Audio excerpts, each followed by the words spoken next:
집사님이 이 구역 저 구역을 또 돌아다니시다가 제가 맡았던 담당했던 한 구역에 오시게 되었습니다. 이 집사님은 부동산을 아주 크게 하시는데 워낙 이 수완이 좋아서 돈을 굉장히 많이 잘 버신다고 하십니다. 이 집사님이 이제 저희 담당하는 구역에 오셨기 때문에 그 구역장 권사님과 그리고 구역원인 한 집사님께서 두 분이 이분 부동산 사무실에 신방을 가셨습니다. 이 집사님께서 이제 두 분을 인도하시면서 너무 감사드린다라고 인도하시고 난 이후에 한 3분 정도 이야기를 하다가 호출을 받고 다시 가고, 한참 오지 않다가 다시 와서 아유 권사님 죄송합니다라고 또 몇 마디 하다가 또 호출이 와서 다시 가고, 이거를 1시간을 넘게 이제 반복을 하다가 결국 기다리다가 지쳐서 이 권사님과 집사님이 신방을 마치고 되돌아왔습니다. 그러면서 이 집사님에 대하여서 알게 되었는데, 원래 이분은 교회 근처에서 뭐 이제 뜨개질하고 뭐 이런 거 했던 이 수업도 하는 공방 같은 것들을 운영하셨다고 합니다. 그때까지는 열심히 교회 봉사도 하고 예배도 잘 드리고 또 구역 모임에도 잘 참석을 하셨는데, 사실 이 공방이 그때 당시에 너무 어려워서 돈이 이게 안 되다 보니까 어느 날 한 지인께서 소개로 이 부동산에 이제 취업을 하게 되었습니다. 그런데 이 부동산 중개업이 자신과 너무나도 잘 맞다라는 것을 이분이 느끼고는 바로 공인중개사 시험을 쳐가지고 자격증을 따셨습니다. 그리고는 본인 이름으로 부동산을 내어서 시작을 하였습니다. 그런데 여러분, 이 사업이 대박이 났습니다. 전에 공방할 때는 그 공방 그 건물에 월세 내는 것도 힘들었었는데 지금은 때로는 한 번에 뭐 억대의 돈을 만지기도 한다고 하더라고요. 그래서 이 일이 너무나도 신나고 재밌어 하는 것입니다. 그래서 아침 8시에 출근을 하셔가지고 저녁 7시, 8시, 늦을 때는 9시까지 일을 하다가 퇴근을 해서 잠시 뭐 좀 먹고 그리고 씻고 난 뒤에 10시부터 12시까지는 부동산 유튜브를 이제 하시는 거예요. 그런데 이 유튜브도 엄청 많이 사람들이 구독을 합니다. 그래서 여기저기 매물을 소개하고 또 연락을 받고 또 거기에서 수수료를 받고 이렇게 일을 하다 보니까 이분이 교회고 예배고 뭐고 아무것도 나올 시간이 없어진 것이죠. 왜냐하면 하나님을 만나는 것보다 돈을 만지는 것이 훨씬 더 좋아졌기 때문입니다. 이제 이분의 손에는 돈이 가득 차 있어서 손을 펴서 하나님을 잡지 못하게 되었습니다. 왜냐하면 그 손을 펼치면 그 돈이 다 날아갈 것처럼 그랬었기 때문이죠. 이 이야기를 그 구역장 권사님과 나누면서 권사님이 이렇게 저한테 말씀하셨습니다. 함께 신방을 갔던 그 구역 집사님이 굉장히 이 이야기를 듣고 부러워하더라. 왜냐하면 그 집도 경제적으로 넉넉하지 못하고 힘들었고 어려운 집이었었거든요. 그래서 그 권사님이 집사님께 그렇게 말씀을 드렸다고 해요. 그래도 부러워하지 마라. 하나님 없는 삶을, 그 인생을 사는 것보다 좀 더 가난하게 하나님과 함께 살아가는 것이 훨씬 더 복된 인생이다 라고 그렇게 말씀을 하셨다고 합니다. 여러분, 이 땅에서 하나님을 붙들고 살아가는 삶은 굉장히 힘이 듭니다. 하나님과의 동행이 우리 인생의 플러스가 되어야 하는데 많은 부분 마이너스가 될 때가 더 많습니다. 하나님을 알지 못하는 사람들은 성공의 가도를 달려가고 있습니다. 돈도 권력도 없고 또한 미래를 준비하기도 합니다. 하지만 그리스도인들은 그렇지 않습니다. 고난과 시험 가운데 인내해야 하며 부당한 상황 가운데서도 하나님 때문에 손해를 보고 참아야 할 때도 있습니다. 하나님을 믿고 그 믿음이 더욱더 깊어지면 깊어질수록 우리가 지금 이 땅 가운데서 살아가는 그 삶에 이 세상에서 받는 고난이 더욱더 강해지고, 그리고 신앙과 삶의 괴리감이 훨씬 더 깊어지고 넓어져 가는 것을 알 수 있습니다. 그렇게 다른 사람의 삶과 어느 순간 비교하기 시작하면 한도 끝도 없는 좌절과 우울감이 몰려올 때도 있습니다. 여러분, 과연 하나님을 믿는다는 것이 어떠한 의미입니까? 다윗은 오늘 본문의 고백을 통하여서 우리에게 아주 중요한 사실을 깨닫게 합니다. 그것은 하나님이 없는 성공, 하나님이 없는 풍요로움은 우리에게 가장 심각한 문제를 발생시킨다라는 것입니다.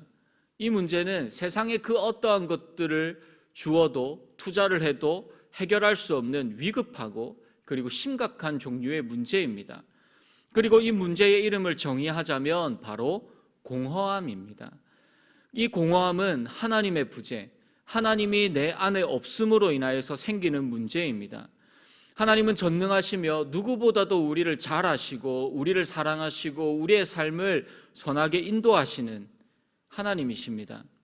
그런데 그 하나님의 임재가 우리 안에, 우리의 삶에 사라져 버렸습니다. 우리는 하나님의 이 빈자리를 세상의 그 어떠한 것으로도 채워나갈 수가 없습니다.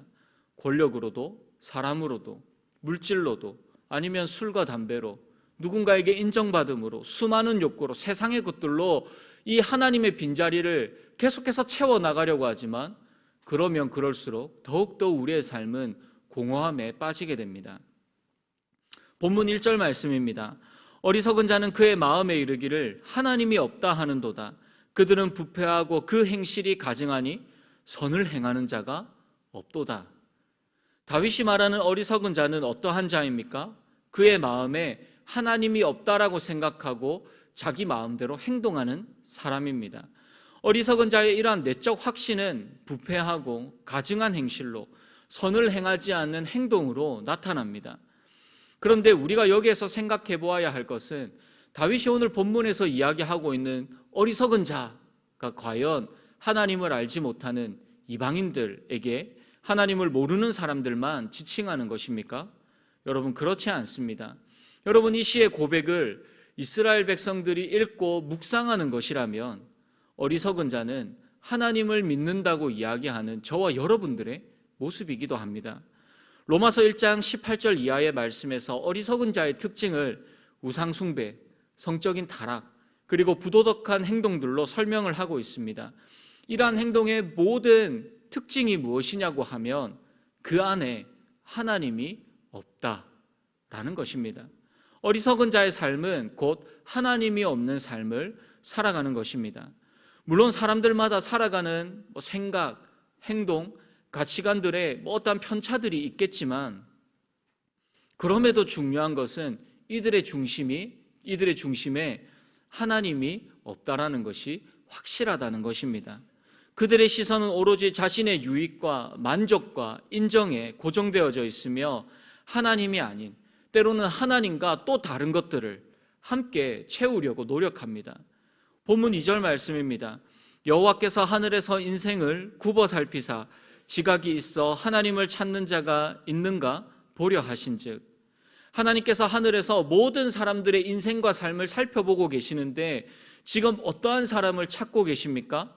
지각이 있어서 하나님을 찾는 자를 하나님께서 찾고 계신다는 것입니다. 여러분, 여기에서 지각이 있다라는 것은 지혜가 있다라는 뜻입니다. 어떠한 지혜입니까? 돈을 많이 버는 지혜입니까? 저거 뜰 것 같은데 라고 해서 콕 찍으면 그 주식이 대박나는 그러한 지혜입니까? 아니면 많은 사람들을 자기의 편으로 만드는 그러한 지혜입니까? 여러분, 아닙니다.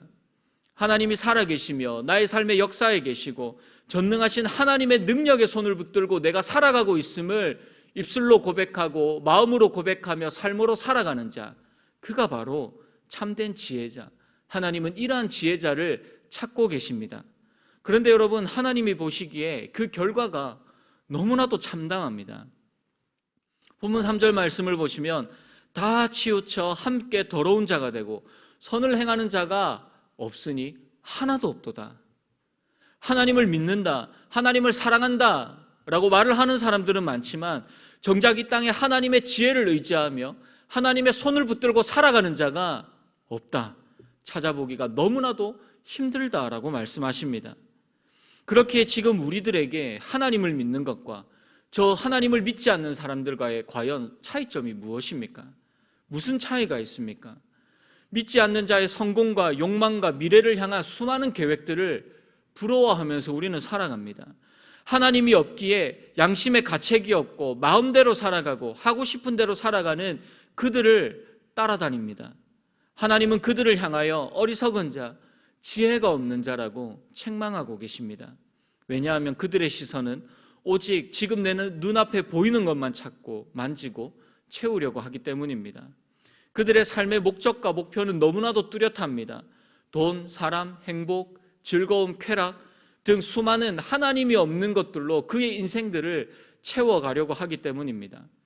그런데 가장 큰 문제는 하나님을 믿는 우리도 이렇게 보이는 이 세상의 것들로 나의 인생과 나의 삶과 나의 그 중심을 채워나가려고 한다는 것입니다.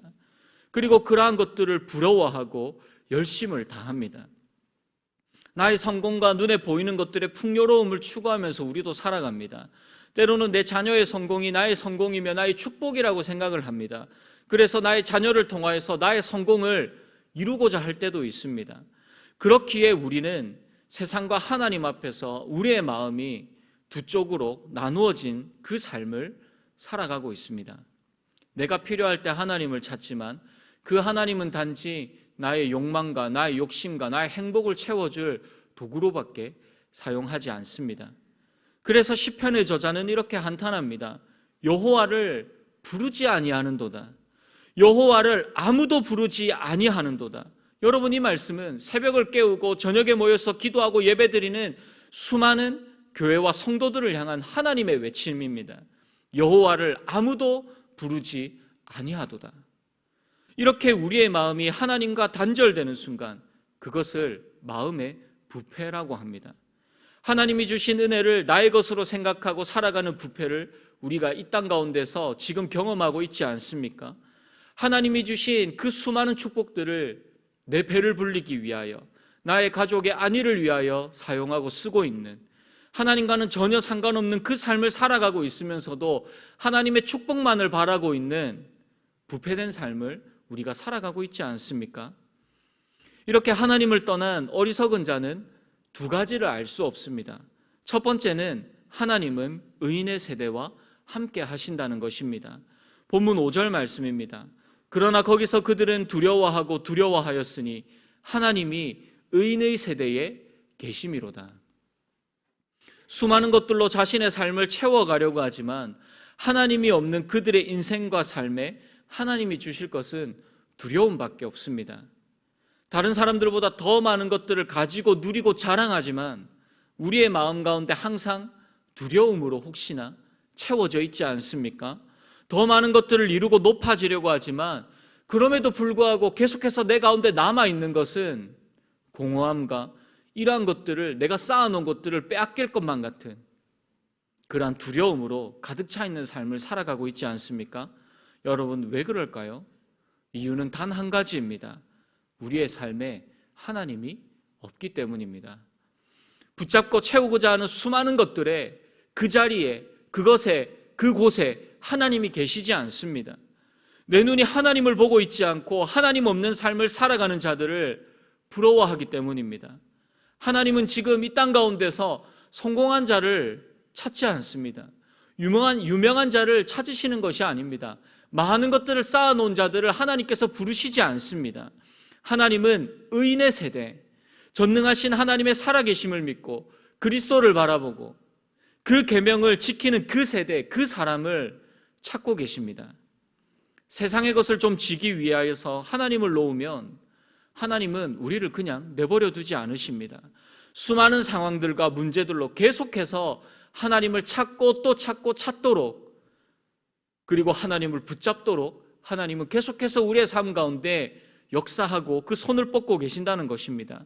우리는 그 가운데서 여전히 그 사이에서 하나님과 세상을 고민하지만 신실하신 하나님은 여전히 그 사랑을 우리에게서 거두지 않으셨습니다.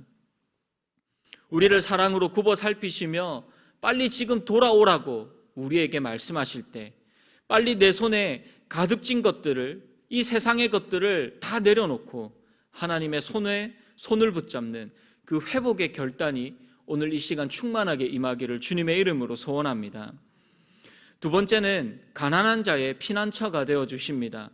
여기에서 이 가난한 자는 경제적인 가난도 있지만 힘과 권력이 없는 자들도 함께 의미합니다. 여러분, 이들의 인생은 참으로 힘든 인생을 살아갑니다.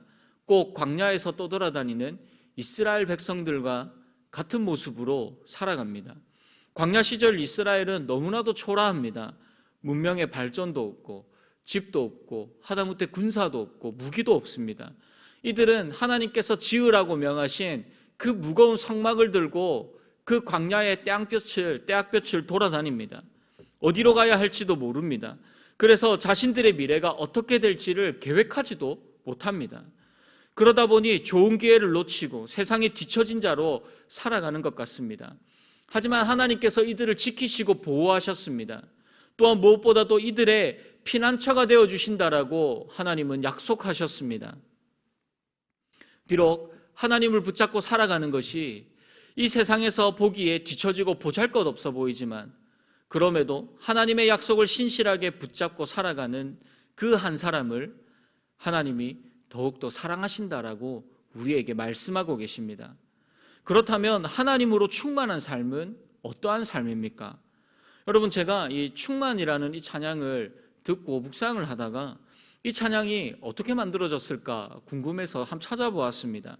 이 곡을 쓴 이 송경민 목사님이라는 분이 사도행전 16장에서 빌립보에서 복음을 전하다가 매를 맞고 또 감옥에 갇힌 바울과 실라의 이 억울함을 보고, 그런데 그 옥에 갇혀 있을, 매를 맞고 감옥에 갇혀 있었음에도 불구하고 그들이 감옥에서 한밤중에 하나님 앞에 기도하며 그 찬양하는 모습을 보고 이 찬양의 가사를 쓰셨다고 합니다. 여러분, 어떻게 매를 맞고 억울하게 감옥에 갇혀 있는데도 그 자리에서 하나님 앞에 기도하며 기쁨으로 하나님을 찬양할 수 있습니까? 그 안에 예수로 가득 차 있기 때문입니다. 평탄하고 잘 살 수 있는 다른 사람들의 그 삶을 향한 부러움, 시기, 질투, 분노가 아닌 그 안에, 내 안에 예수로 충만하기에 자신의 삶이 내가 아닌, 세상이 아닌 하나님의 것임을 알기에 하나님 때문에 받는 그 고난조차도 하나님 앞에 감사함으로 찬양하며 나아갈 수 있는 것입니다. 여러분, 우리 안에 예수 그리스도로 충만하다는 것이 무엇입니까?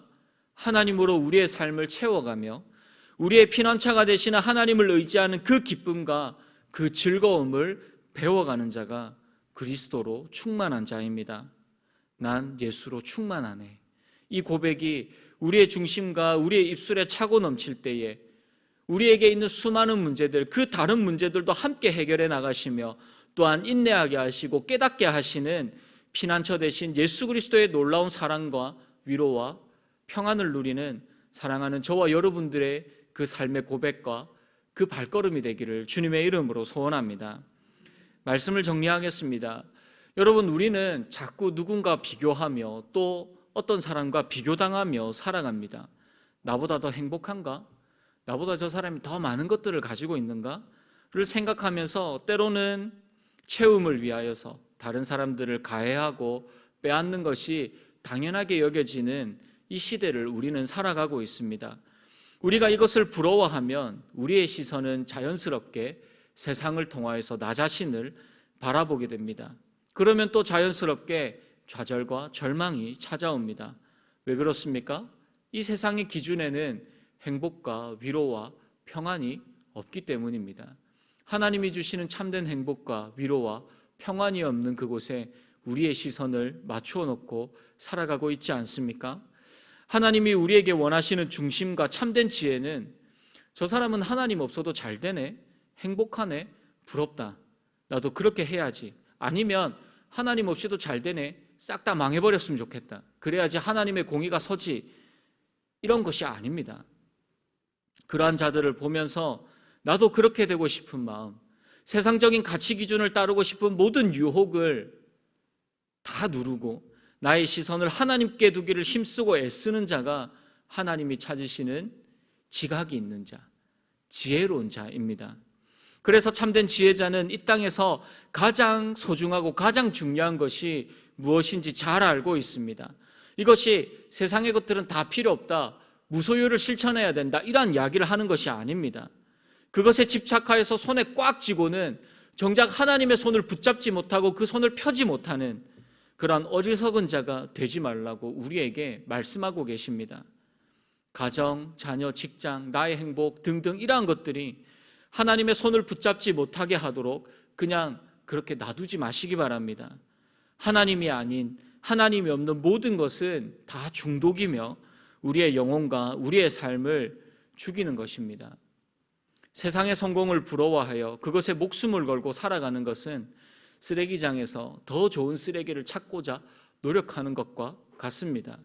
하나님은 우리의 믿음과 하나님을 향한 중심이 부패하지 않고 온전히 주님을 바라보고 있는지를 더욱더 중요하게 바라보고 계십니다.